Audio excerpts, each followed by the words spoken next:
प्रधानमंत्री जी ने जम्मू कश्मीर की जनता से ये अपील की है कि शांति बनाए रखें, अमन बनाए रखें, ताकि स्थिति जल्द सामान्य की ओर लौट जाए।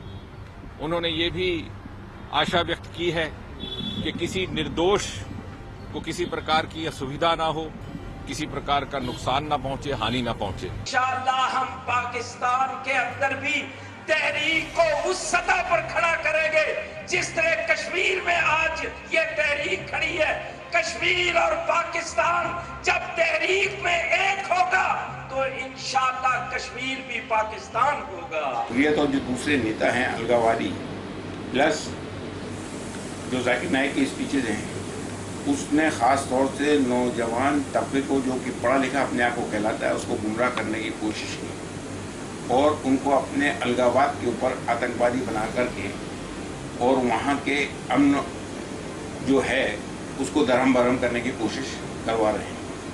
ये एक बहुत सोची समझी साजिश है। हमारा मीडिया है, सिविल सोसाइटी है, यहाँ के हमारे मजहबी रहनुमा हैं, सबसे अपील करना चाहती हूँ कि हमें जम्मू कश्मीर में अमन बहाल करने में, लोगों की जानें बचाने में हमारी मदद करें। हम इस जम्मू कश्मीर को मिलके इस मुसीबत से, इस खून खराबे से बाहर निकालना चाहते हैं और इंशाल्लाह ज़रूर निकालेंगे। मुझे अफसोस इस बात का है कि शायद जो सबक हम 2008 और 2010 में सीखे उनको इस मौजूदा हुकूमत ने किसी वजह बुला दिया। मैं ये समझ नहीं पाता हूँ कि या तो मौजूदा हुकूमत ने लापरवाही की, उन्होंने बुरहान के मरने के बाद असेस नहीं किया पूरी तरह से कि क्या हालात बनेंगे, या असेस करने के बाद हालात के लिए वो उन्होंने तैयारी नहीं की। हर पहलू को आपने सुना, लेकिन हाफिज सईद जो बात कह रहे थे कि कहीं ना कहीं इशारा है कश्मीर में कुछ गलत हो रहा है, इसके पीछे जिम्मेदार कौन है और क्या इसको क्या समझ पाए। उससे पहले क्या कश्मीर विस्थापितों के पुनर्वास की बात, उनके लिए अलग से कॉलोनीज बनाने की बात आज कश्मीर में हरारत पैदा कर रही है। राजेश पंडिता जी हमारे साथ जुड़े हैं, आप कश्मीर विस्थापित हिंदू समिति के सचिव हैं। राजेश जी, आप बता दीजिए कि जो मौजूदा स्थितियां हैं उसमें लगता है कि आप लोगों का दर्द कहीं छिपा हुआ है। बिल्कुल छिपा हुआ है। हम देख रहे हैं कि जो हमने 1990 में देखा था वो आज वापस आ रहा है, और ये इस स्थिति में अगर हमारे को वहाँ रहने के लिए कहेंगे तो कैसे रहेंगे। अलग से कह रहे हैं कि अलग आपको जगह देंगे, अलग लोगों के बीच में आप रहेंगे, तो मुझे बताइए उनके पास रॉकेट लॉन्चर एक डालेंगे, सारा कश्मीरी पंडित है कितने से, वो सारे खत्म। अब आप अगर हम इन लोगों के साथ में रहने तो हमारे को वो 90 का 89 का समय याद आता है कि कैसे इन लोगों ने हमारे साथ अत्याचार किया, तो कैसे वहाँ रह लेंगे उनके साथ। क्या ऐसी स्थिति में वहाँ रहने की तो कोई वो ही नहीं है। क्या ऐसे हालात में आप केंद्र सरकार के रुख से संतुष्ट हैं जो अभी चल रहा है? नहीं, हम उससे संतुष्ट नहीं है कि वो हमें कह रहे हैं कि अलग से सिटी बना के देंगे, स्मार्ट सिटी में रहेंगे, आप उनके साथ में रहेंगे। चलो ठीक है, स्मार्ट सिटी आप हमें दे रहे हैं, उसमें कितनी सुरक्षा हमें प्रदान कर रहे हैं कि उनके पास में तो सब कुछ हथियार है, हमारे पास क्या है। ठीक है, आप चारों तरफ हमारे पुलिस रखेंगे, फोर्स रखेंगे सिक्योरिटी के लिए, मगर खाना पीना, रहना, काम करना। मनीष जी, कहावत है कि नमाज पढ़ने गए और रोजे गले पड़ गए, कुछ ऐसी स्थिति नहीं लग रही अभी फिलहाल कि जो कश्मीर विस्थापितों के लिए आप कोशिश कर रहे थे। जिस 5 लेवल एजेंडे की बात की गई थी मुफ्ती सरकार के साथ बीजेपी की, उस पर अमल नहीं हो रहा, सिर्फ बातें हो रही है और बातों के चक्कर में विवाद हो रहे हैं। नहीं, ये बात नहीं है। राजेश पंडिता जी ने समस्या बताई है, समाधान थोड़ी बताया है। समाधान तो वही है जो ये चाहते हैं। संतुष्ट नहीं है वो, उन्होंने कहा। संतुष्ट नहीं, अभी वो तो आपने प्रश्न पूछा इसलिए बताया, लेकिन मैं आपको कहना चाहता हूं कि वो समस्या बता रहे हैं कि ग्रेनेड के बीच में हम कैसे रहेंगे। तो ये पता नहीं, हमको भी ग्रेनेड दे दो या हम जाएंगे ही नहीं, ये भी दोनों बातें करनी पड़ेगी। लेकिन बीजेपी की सरकार कमिटेड है। और मैं अश्विनी जी बताना चाहता हूं, ये जो प्रतिक्रिया हो रही है ये इसलिए है, ये नहीं है कि वहां पर कोई जनता परेशान है। वो परेशान इसलिए है कि जो आतंककारी दिल्ली में आके विस्फोट करते हैं, मोदी जी की सभा में प्लान करते हैं, 5 दिन से यही बातें सुन रहे हैं हम लोग, लेकिन उस पर कुछ हुआ नहीं। वो वहीं पे रुक गए हैं। तो घाटी में जब सारा बॉर्डर पे ही रुक गए हैं और इसीलिए बॉर्डर स्टेट है वो, तो वहां होगा। लेकिन आप देखेंगे कितनी चतुरता के साथ ये बात कांग्रेस पार्टी के नेता या वो अभी जो बोल रहे थे पूर्व मुख्यमंत्री, उन्होंने छुपा ली कि 3600 घायल हो गए पथराव में सैनिक। उस समय क्या हालत थी। आज आप देखेंगे कि ये दशा नहीं है। निर्दोषों की जान बचाने की पूरी चेष्टा की जा रही है। मुख्यमंत्री इनके उल्हानों के पीछे नहीं बैठी है, वो वहां शांति बहाल करने के लिए जी जान से कोशिश कर रही है। और क्या हसन साहब ये ठीक है, इससे संतुष्ट हो जाएंगे हम लोग? ये दलील चल जाएगी इस बार? आईएएस बना है, वहां पे सेकंड आया है जो, और इसीलिए योगदान केंद्र सरकार ने दिया क्या? बीजेपी ये चाहती है कि हसन साहब कश्मीर का चेहरा वो बने। जी मैं जानना चाहता हूं, मैं राजेश पंडिता जी की बात बताता हूं, दोनों की बात सुनना चाहूंगा। पंडिता जी, वहाँ पे जौहर नगर एक बहुत अच्छी बस्ती है, उसमें मैं ब्राह्मणों के मंदिर में भी गया हूँ, और मंदिर मार्ग लाल चौक में है, वहाँ मंदिर ब्राह्मणों के ही मकान है। और एक मेरे बहुत अच्छे दोस्त बने पंडित मोतीलाल, प्रोफेसर मोतीलाल, जो यहाँ के बच्चों को भी पढ़ा, राजस्थान के बच्चों को पढ़ाते हैं। आप अगर हम उनको देखें, और वहाँ पे एक बड़ी शॉप है लाल चौक के अंदर किसी सरदार की, तो ये सब जगह में जाकर के मैंने पूछा तो ये क्या वजह है कि वो लोग वहाँ रह पा रहे हैं। और वो एक मिनट, उनसे ये तो पूछो आप रह कैसे रहे हो? उन बुजुर्ग वहाँ रह रहे हैं, बच्चे वहाँ है नहीं। अरे ऐसा है, सारे बच्चे बाहर हैं, बुजुर्ग वहाँ है, माँ बाप तो वैसे हम तो हमारे घर में जाएंगे, किसी सुरक्षा की मेरी बात अभी का माहौल ऐसा होना चाहिए। माहौल बिगड़ रहा है, इसके पीछे माहौल बिगड़ रहा है। इस माहौल में अच्छे लोग नहीं रह सकते, कहाँ से रहेगा? जिसने रास्ता है पंडित, जब वो वहाँ से निकला है तो वो दर्द हुआ है, जवाब नहीं मिला। सुनिए आप, अगर इस प्रकार से डिबेट चलेगी तो कोई रास्ता नहीं निकलेगा। और मैं ये चाहता हूँ कि पंडित वापस जाएं।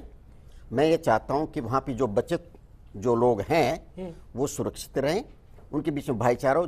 जैसे ही मैं प्लेन से नीचे उतरा और 2-4 आदमियों को मैंने पकड़ा तो मुझसे ये कहा गया, और आप मेरा विश्वास कीजिए कि राजबाग के अंदर सबसे पहले मुझे ले जाया गया।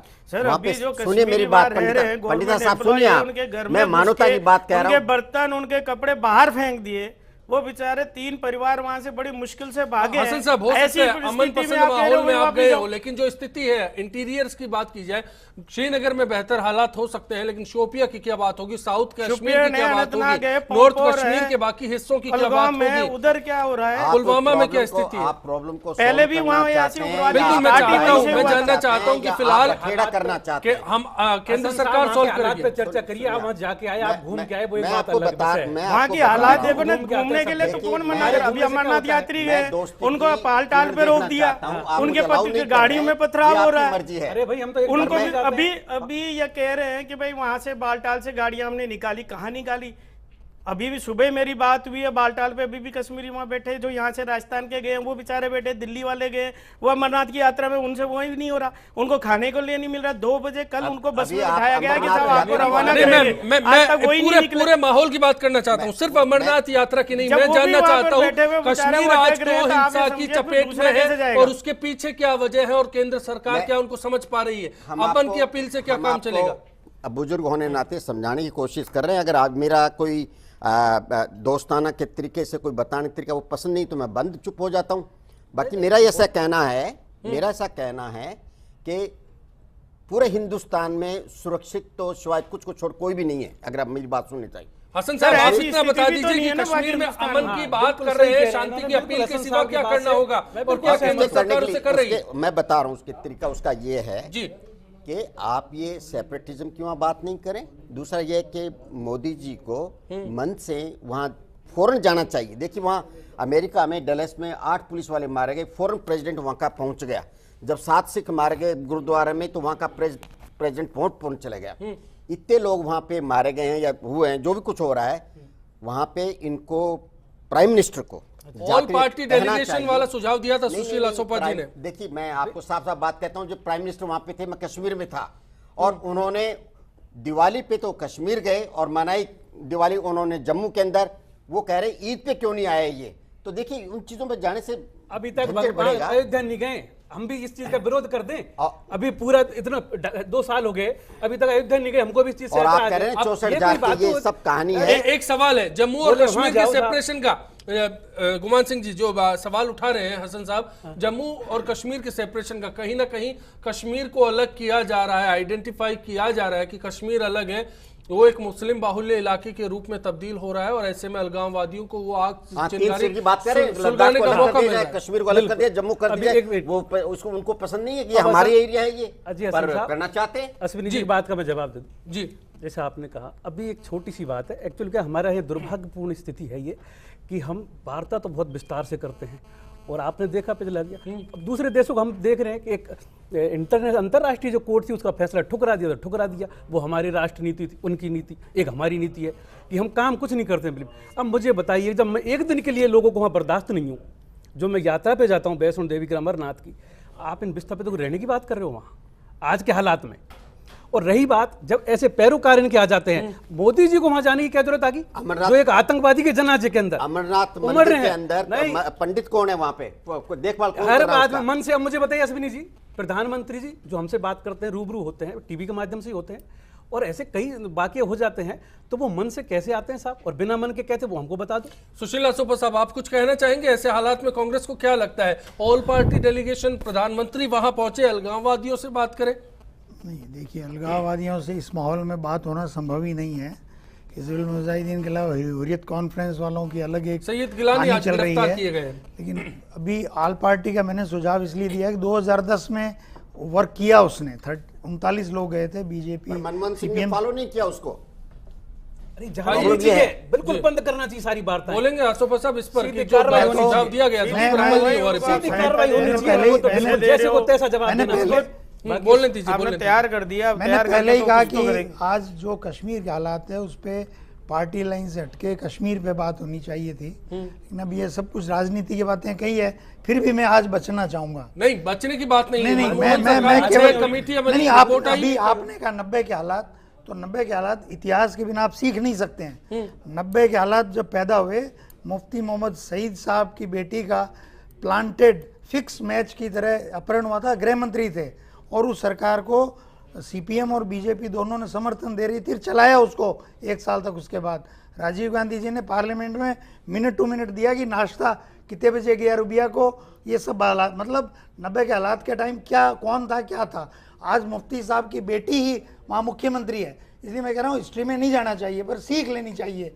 कहने का मतलब सीख लेनी चाहिए। कश्मीर के हालात आज करना, अगर मैं मेरी बात को वाइंड अप करूँ तो ये है कि आज के हालात में एक बार फिर ऑल पार्टी भेजो। एक बात, मीडिएटर्स कश्मीर में एग्जिस्ट करते हैं, आज भी करते हैं, 27 साल से एग्जिस्ट कर रहे हैं, छुपी हुई बात नहीं है। थोड़ी बहुत राजनीति, आपका इशारा हुर्रियत की ओर है। मैं ब्रेक का कॉल है, ब्रेक ले रहा हूँ, तुरंत लौट रहे हैं और चर्चा जारी रखेंगे।